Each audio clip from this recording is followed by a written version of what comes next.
3000 বছর ধরে ফেরাউনের দেহ অবিকৃত অবস্থায় সংরক্ষিত। এটি ছিল বিজ্ঞানের এক অবিশ্বাস্য রহস্য। কিন্তু 1981 সালে এক ফরাসি ডাক্তারের গবেষণা আর পবিত্র কোরআনের একটি আয়াত এই রহস্যের সমাধান করল এমনভাবে যা শুনে আপনি স্তম্ভিত হয়ে যাবেন। 1981 সাল তৎকালীন ফরাসি প্রেসিডেন্ট মিশর সরকারের কাছে অনুরোধ করেন ফেরাউনের মমি গবেষণার জন্য ফ্রান্সে পাঠাতে। মিশর সম্মতি দেয়।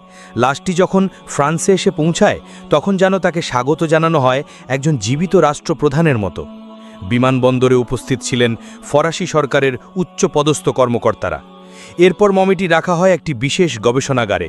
গবেষণায় অংশ নেন শীর্ষ সার্জন, সংরক্ষণ বিশেষজ্ঞ, প্রত্নতত্ত্ববিদ এবং গবেষকরা। তাদের নেতৃত্বে ছিলেন প্রখ্যাত ফরাসি শল্যবিদ ও বিজ্ঞানী ডক্টর মরিস বুকাইলি। বিশ্বসেরা প্যাথোলজিস্ট, প্রত্নতত্ত্ববিদ ও সার্জনদের একটি টিম ফেরাউনের মৃত্যুর রহস্য ও দেহ সংরক্ষণের রহস্য উদ্ঘাটন করবেন। ঘণ্টার পর ঘণ্টা গবেষণার পর ডক্টর বুকাইলি এক চাঞ্চল্যকর সত্য আবিষ্কার করলেন। ফেরাউনের দেহকোষে লবণের স্ফটিক। এটাই চূড়ান্ত প্রমাণ ফেরাউন ডুবে মারা গিয়েছিলেন। তার দেহ সাগর থেকে উদ্ধার করে মমি করা হয়েছিল।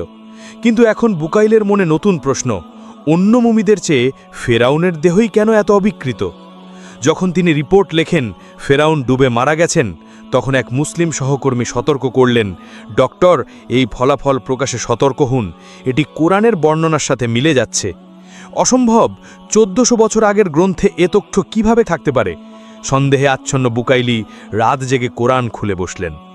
হঠাৎ তার চোখ আটকে গেল সূরা ইউনুসের 92 নম্বর আয়াতে, অতএব আজ আমি তোমার দেহকে রক্ষা করব যাতে তুমি পরবর্তীদের জন্য নিদর্শন হতে পারো। মুহূর্তেই যেন বজ্রপাত হলো। বাইবেল ফেরাউনের ডুবে মরার কথা বললেও দেহ সংরক্ষণের ভবিষ্যৎবাণী শুধু কোরআনেই আছে। বুকাইলি বুঝলেন এটা মানুষের রচনা হতে পারে না, এটা ঐশ্বরিক সত্য। কিছুদিন পর সৌদি আরবের এক মেডিকেল কনফারেন্সে এক মুসলিম আলেম আবার তিলাওয়াত করলেন সেই আয়াত। তখনই ডক্টর বুকাইলি সবার সামনে দাঁড়িয়ে ঘোষণা করলেন, আমি সাক্ষ্য দিচ্ছি আল্লাহ ছাড়া কোনো ইলাহ নেই, মোহাম্মদ তার রাসূল, আমি মুসলিম। সেখানে উপস্থিত শতাধিক বিজ্ঞানী ও আলেমের চোখে অশ্রু।